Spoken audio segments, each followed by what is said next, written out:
E aí galera do Entendendo Economia, hoje seguindo a nossa série da Economia Histórica do Brasil, nós vamos falar sobre o Brasil do século XVIII. Mas antes de nós começarmos a falar sobre esse assunto, eu queria anunciar que o nosso canal do YouTube, ele agora tem um blog, que é o canal entendendoeconomia.blogspot.com.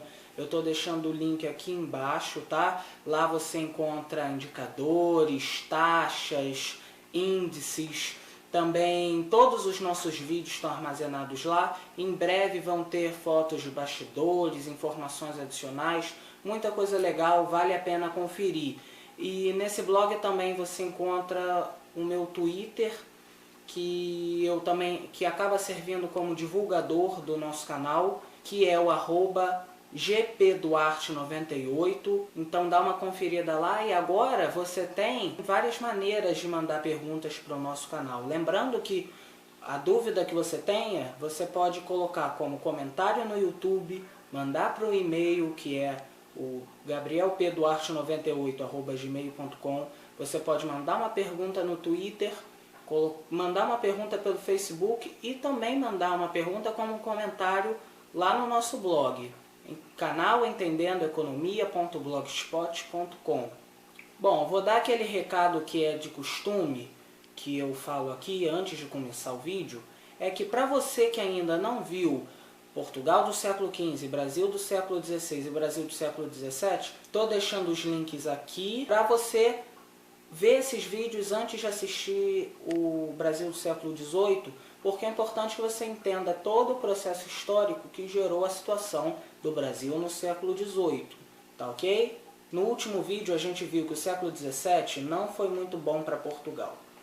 A sua principal colônia, o Brasil, foi invadida pelos holandeses em 1630. Mesmo eles não tendo invadido todo o território, mas eles invadiram a principal parte da economia da colônia, que era a economia açucareira, em 1630. Em 1640, Portugal sai da União Ibérica. E em 1654, os holandeses são expulsos do Brasil. Só que a partir daí, a economia açucareira do Brasil entra em um declínio constante, o que gera uma grande crise também na economia de Portugal. Vamos ver como isso se desdobra no século XVIII. Antes de falarmos da descoberta do ouro no Brasil, é importante destacar, em 1703, a assinatura do Tratado de Methuen entre Portugal e Inglaterra. O tratado dizia que Portugal deveria importar os tecidos manufaturados ingleses, enquanto a Inglaterra importaria vinhos portugueses, ambos com isenção de impostos. O tratado foi extremamente desvantajoso para Portugal. Afinal, tecidos manufaturados eram muito mais caros que vinhos. Isso gerava uma balança comercial muito ruim para Portugal. Logo veremos as implicações do Tratado de Methuen no Brasil. Na capitania de São Paulo foi onde foram descobertas as primeiras pedras preciosas pelos bandeirantes. A descoberta do ouro acarreta na vinda de milhares de pessoas do litoral nordeste para a capitania. Isso acontece porque o Nordeste era a região mais populosa da colônia. Portanto, seria a região de onde mais saíram pessoas quando souberam da descoberta do ouro. Os paulistas não gostaram nada disso e passaram a exigir o direito de exclusividade na exploração do ouro na região, mas de nada adiantou. Os pernambucanos e baianos ficaram do lado de Portugal e queriam também explorar os metais preciosos. A crescente migração para a região mineradora começou a gerar tensões entre os dois grupos. O maior exemplo dessa tensão é o modo pejorativo como os paulistas chamavam quem vinha de fora, emboabas, que deu origem ao nome da guerra, Guerra dos Emboabas. Eram chamados de emboabas porque usavam sapatos com muitos adereços, copiando a moda europeia. Emboaba significa aquele que usa sapatos. Isso gerou uma polarização entre os dois grupos. De um lado, Manuel de Borba Gato, que foi bandeirante, representava os paulistas. Do outro lado, Manuel Nunes Viana, que chegou na região e gerou uma pequena fortuna, sendo proprietário de terras. Ele representava os grupos do Nordeste e de Portugal. A partir dos primeiros anos do século, iniciam alguns conflitos até que, em 1708, inicia-se a Guerra dos Emboabas. A guerra terminou em 1709, com a vitória dos Emboabas. Com a derrota paulista, muitos começaram a procurar mais metais preciosos nas regiões mais ao interior. Descobriram jazidas de ouro e diamantes onde hoje é o Mato Grosso e Goiás. Mas anos mais tarde, Portugal resolve desmembrar as regiões mineradoras da Capitania de São Paulo, dando origem à Capitania das Minas Gerais e à Capitania de Goiás. Em 1720, outra revolta eclode na região das Minas, a Revolta Filipe dos Santos, que ocorre, dentre outros fatores, pela instituição por Portugal das casas de fundição em Ouro Preto, antiga Vila Rica. Era muito fácil contrabandear ouro, visto que ele poderia circular em pequenas pepitas, ou até mesmo em pó. Vendo isso, Portugal faz valer as casas de fundição. Agora, todo o ouro que circulava na colônia deveria estar fundido com o carimbo oficial da coroa portuguesa em barras. Nessas casas era cobrado o quinto, imposto de 20% do total de ouro extraído. Os mineradores da região organizaram uma revolta, cujo objetivo era a revogação das casas de fundição. Eles foram derrotados pela coroa e as casas de fundição, enfim, foram instituídas. A mineração trouxe profundas mudanças na sociedade brasileira. Motivados pela descoberta do ouro, muitas pessoas de várias partes do Brasil e também de Portugal se mudaram para a região das Minas. Iniciou-se um processo de intensificação na urbanização das vilas. O eixo econômico passou a ser o Sudeste ao invés do Nordeste.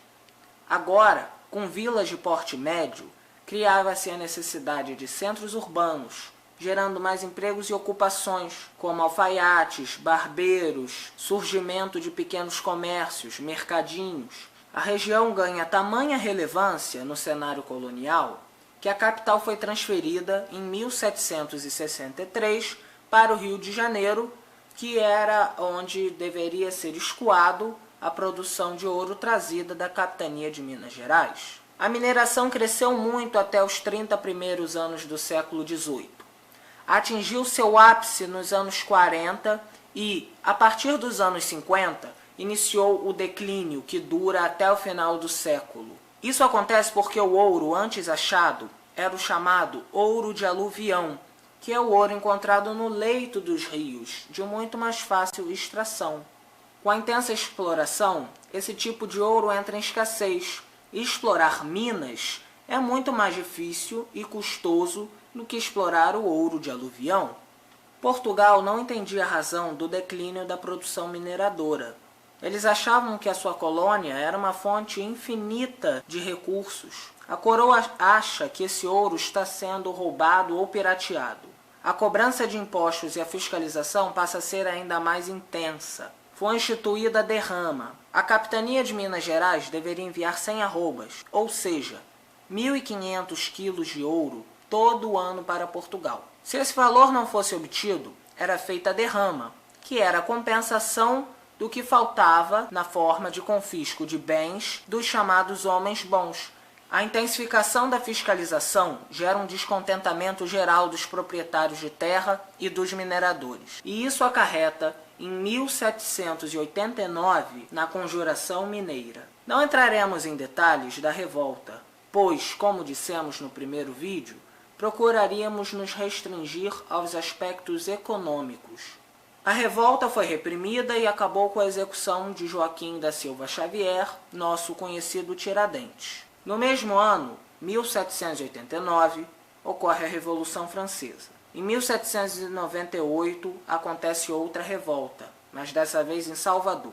A principal diferença entre a Revolta Filipe dos Santos e a Conjuração Mineira e a Conjuração Baiana é que a Revolta Filipe dos Santos não tinha caráter separatista. Já a Conjuração Mineira e a Conjuração Baiana queriam sim a independência da sua metrópole, Portugal. Uma avaliação importante a ser feita é sobre o destino do ouro. O metal precioso sai do Brasil para Portugal sob forma de impostos, e saía de Portugal com destino à Inglaterra sob forma de pagamento de dívida.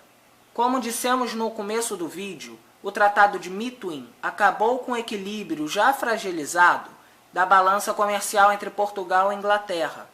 E essa balança comercial deveria ser reequilibrada com pagamento de ouro em forma de dívida. No próximo vídeo, veremos como o Brasil e Portugal enfrentam a decadência da mineração no século XIX. Bom, galera, ficamos por aqui. Espero que vocês tenham gostado. Até o próximo Entendendo Economia.